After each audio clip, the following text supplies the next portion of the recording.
Welcome to Big Les Barbecue, and today we're back in the shack. It's a brisket video, but not just any brisket. Wagyu brisket, guys.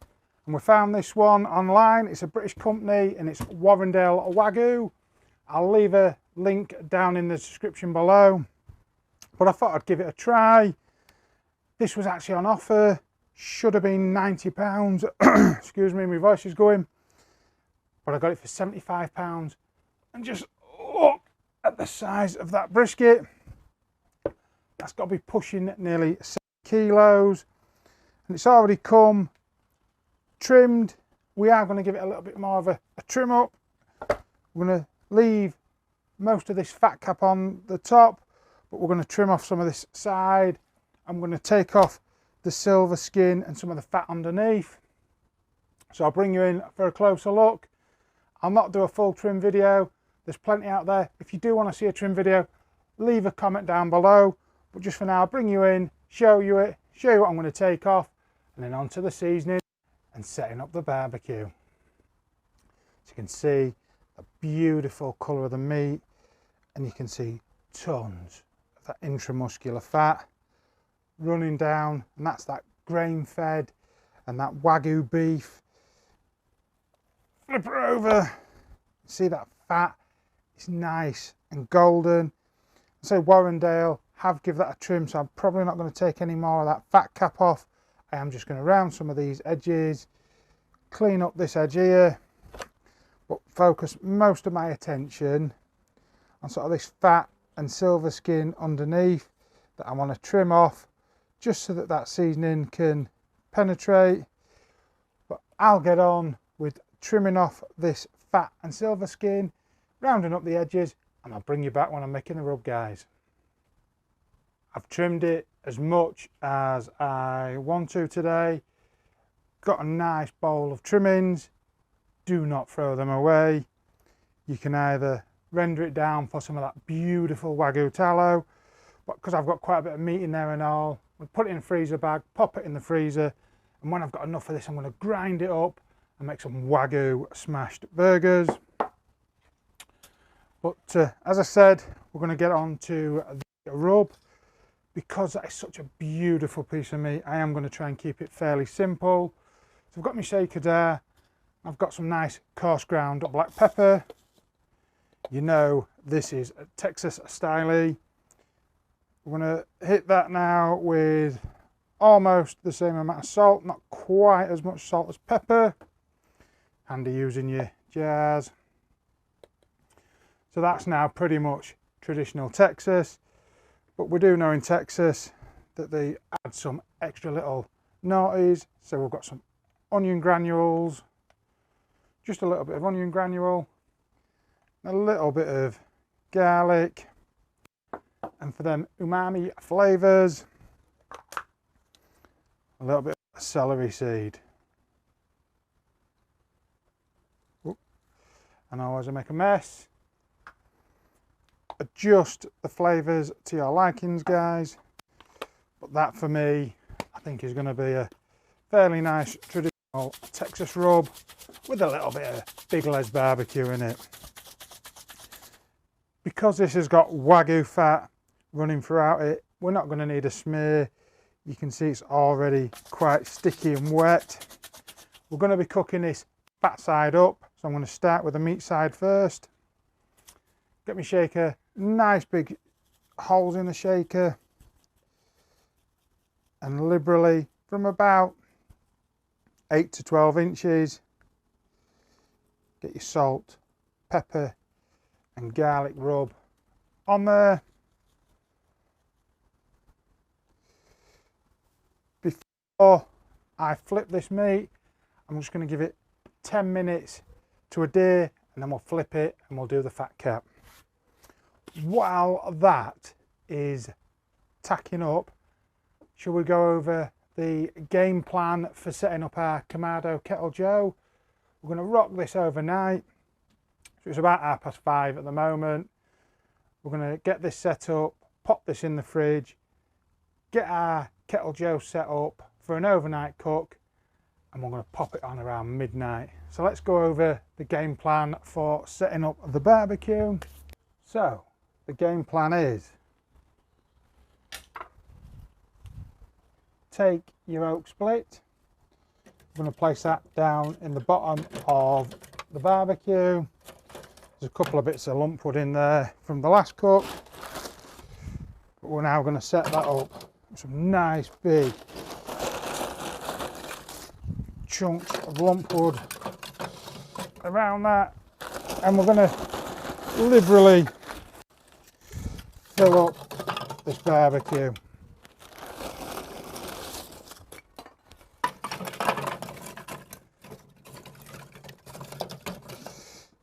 I'm not going to light that now, but we'll get a tumbleweed firelighter on there and we'll give it a light. But just to go over the setup, I'm going to set it up with a couple of chocks, a couple of steel rods. This is just going to give me some distance over the fire. Pizza pan, dripping pan which we'll fill with water, and then we'll pop on our slow roller, and that now is going to give us some heat sink from that water, some moisture and plenty of smoke rolling on that brisket. That is the setup, guys. Let's get on now to seasoning up the other side and then popping it back in the fridge. Back to this beautiful piece of meat. So barbecue set up. Hopefully that'll be enough charcoal in there to go overnight. That's now started to adhere, so let's flip over to now what will be our presentation side. Like I say, I'm cooking this fat cap up. Just give your shaker another little shake up, just because them pepper granules will drop to the bottom. And a nice liberal coating, salt and pepper. Let's not forget them edges.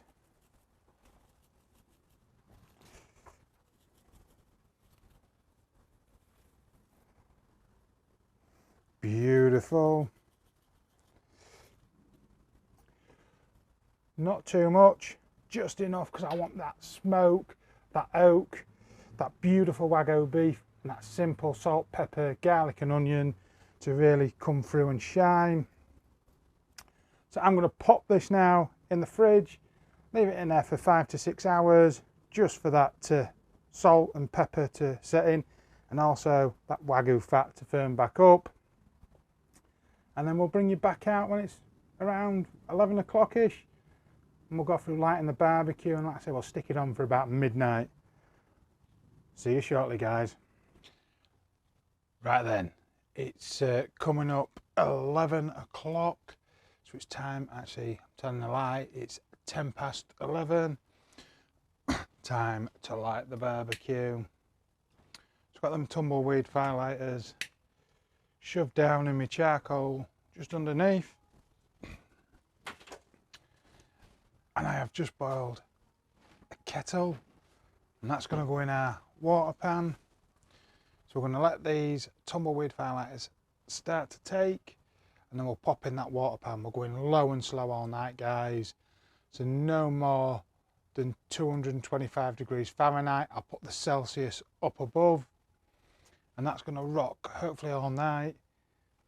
The water pan is going to act as a heat sink, and it's also going to add moisture into that chamber.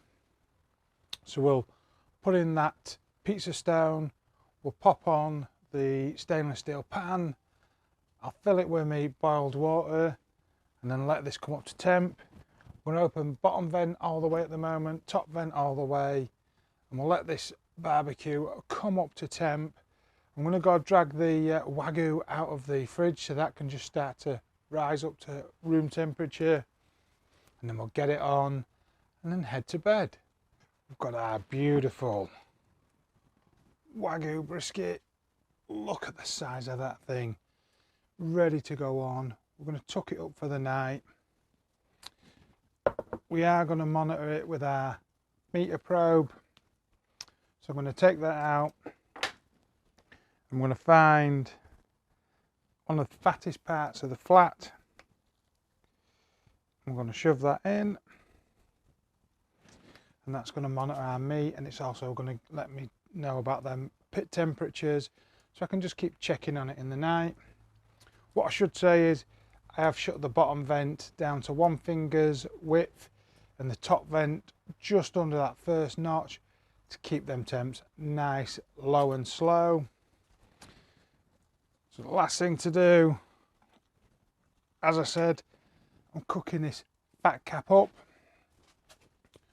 So I'm going to take that brisket, we're going to place it on the grate. That water pan is sitting directly below that, so it's going to act as an extra heat sink. But you'll see from the slow roller here and on this KAMADO Kettle Joe, plenty of real estate. You can get a full pack of brisket on there. Let me move that, that's touching the grate, I don't want it touching the grate. Let me take that out, I'm going to pop that back in. Right, close up that lid, we'll let it come back up to temp. I am starting to whisper now because it is getting on midnight. Hopefully that's going to roll for 7 hours, let me get a little bit of sleep. I'll get up at 7, we'll come down and check it. Morning guys, quick update. About half an hour ago I was checking the temps and they was just starting to drop off on the coals. So I'll come down to check out. Loads of coal still left in there, but they just aren't quite caught. So I had to take out the water pan, the pizza stone.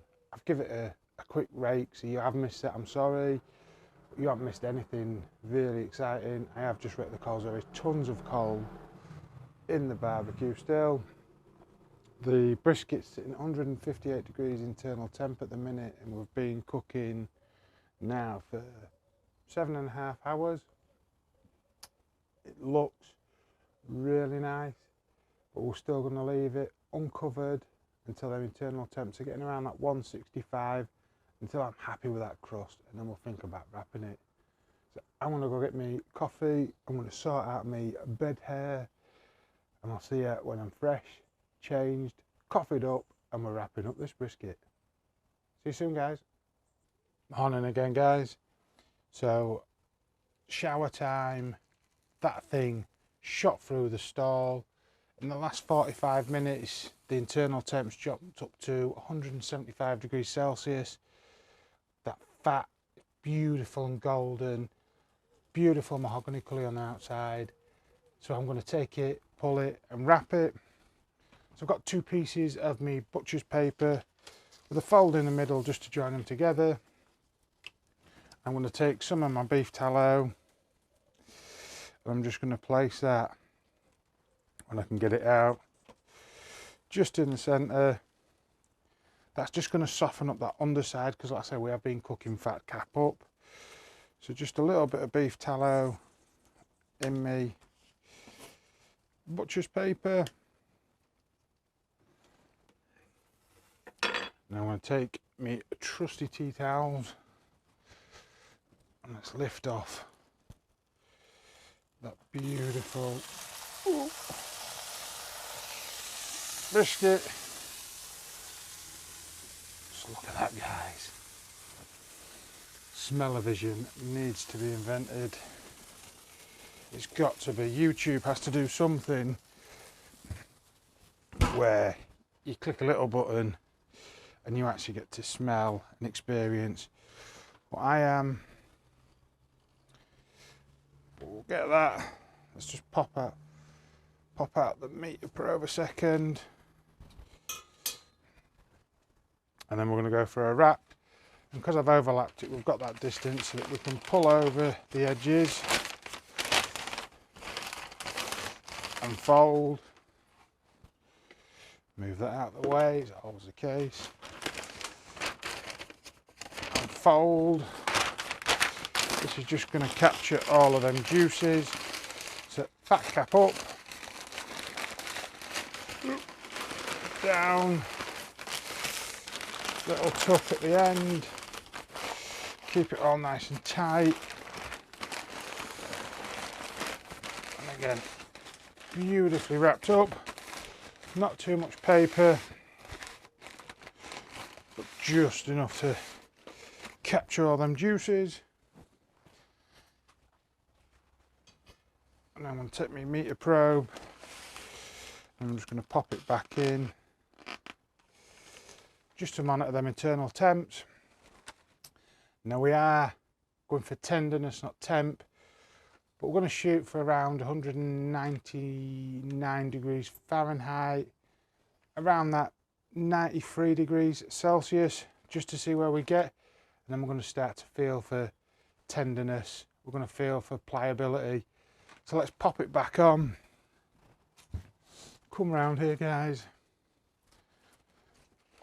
Pop it back into the kettle joe. We're going to let this keep rocking until we get that notification. And that's how we'll come back and check for pliability. See you soon, guys. Hope you're enjoying the cook. Don't forget there's that like, subscribe button. Leave me some comments down below. We're back here. We're 10.5 hours into the cook now. She's rocked nice and steady. The temperatures have climbed. It notified me about 10 minutes ago that it had reached 199 degrees Fahrenheit internal temp. I did use my meter probe. Now, we're not going for temp, like I said, we're going for tenderness. So imagine taking your probe, sticking it in some warm butter or another one into a jar of peanut butter, and that feeling of resistance, you don't want hardly any. That's what we're looking for. So I left it for another 10 minutes, and now I did cheat, like I say. If I take my probe, you can see it's just like butter, no resistance. You can see that fat's collected in there. So what we're going to do, this is now the next game plan, the most important part of any long cook. I'm going to take it off. I'm going to pop it still wrapped up on the board. I'm going to let it just stop cooking for 10 minutes. And then I'm going to take my cooler set up. I've got, these are always good to save, the foil wrap. I'm going to pop it in the foil wrap, in a cooler bag, into my cooler. I'm going to rest that for several hours until that temp starts to come back down to a really nice slicing temp of around 140 degrees Fahrenheit to 150 degrees Fahrenheit. So we'll stick it in there. I'll see you when it's time to serve. Let's see how juicy that Wagyu brisket is. I've got the brisket out on the board, and I just thought it'd be good to show you guys. So after 10 hours cooking, you can see there's still some really large chunks of charcoal still not lit. But if you want to know how your kettle joe lasts, I ain't added any extra charcoal into that, and that's 10 hours in, and we've still got plenty of charcoal in there to keep rocking a cook. I'm going to shut the dampers down, give it a rake, and save that for my next cook. We're back, 5.5 hours. It's been resting, and that's now probing at around 60 degrees Celsius, which is around that 150 Fahrenheit. So we're going to go in for the unveil. Look at that, it's absolutely mopping. I would recommend getting these foil trays just to capture all of that tallow, but I'll bring you in for a close-up. Let's do the unveil and go in for a slice.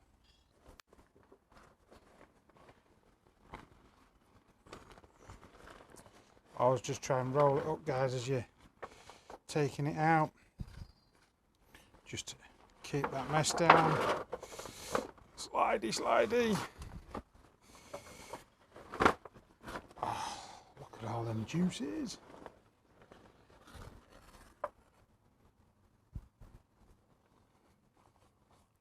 Wring out that tallow.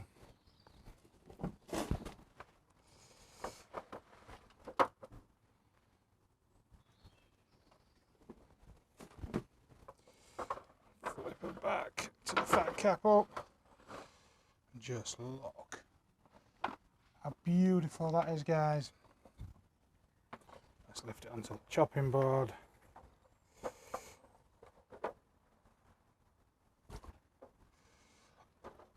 Look how jiggly that is. It's like jelly.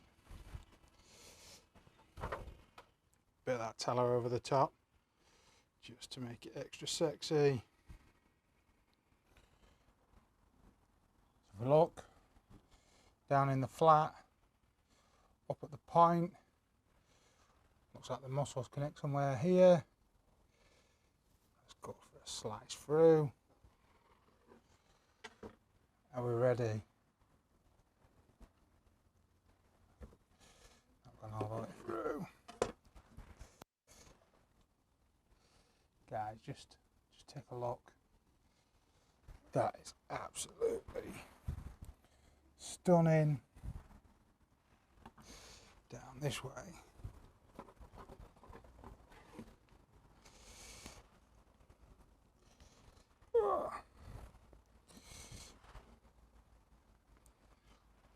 Look at that money shot. That is a beautiful slice.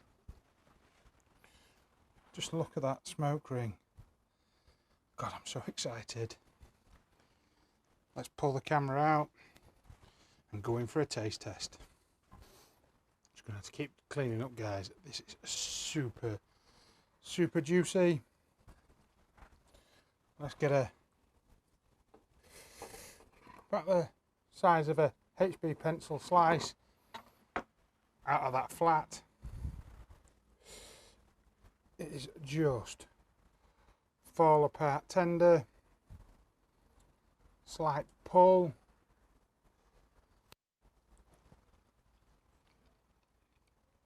Oh my God.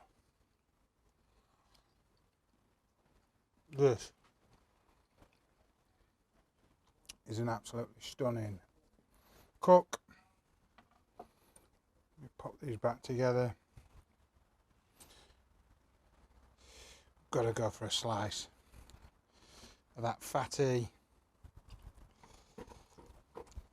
thicker.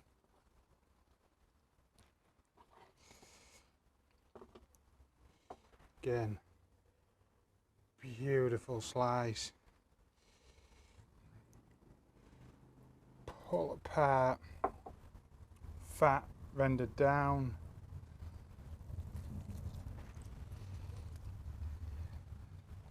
Oh my God.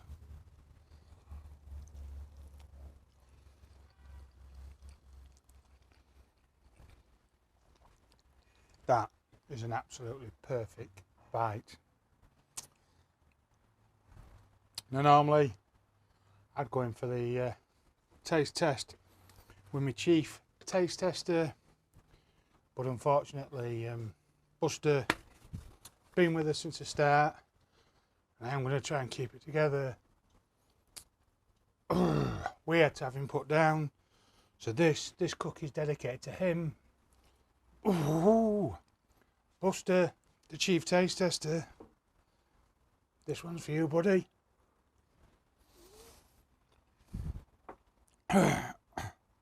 And to try and fill your boots.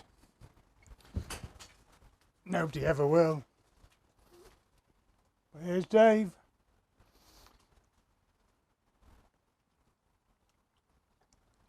And he approves, guys.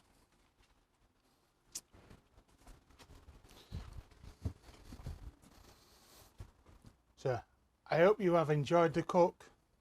As I say, this one is dedicated to my best mate. I've enjoyed it. It's an absolutely stunning cook.